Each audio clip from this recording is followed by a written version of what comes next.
করার জায়গা দেন। আজকে একটা প্রোগ্রাম করছি, সেই প্রোগ্রামের ব্যবস্থা তো আপনারা নিজেরাই দেখে গেলেন।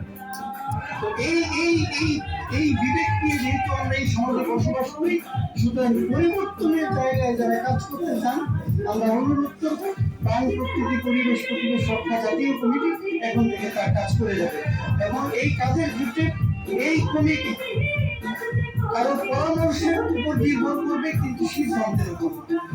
সুতরাং আমরা আমাদের কাজের জন্য আমাদের মানুষের কাছে দায়বদ্ধ, আমরা জাতির কাছে দায়বদ্ধ, আমরা মানুষের এবং রাষ্ট্রের কাছে।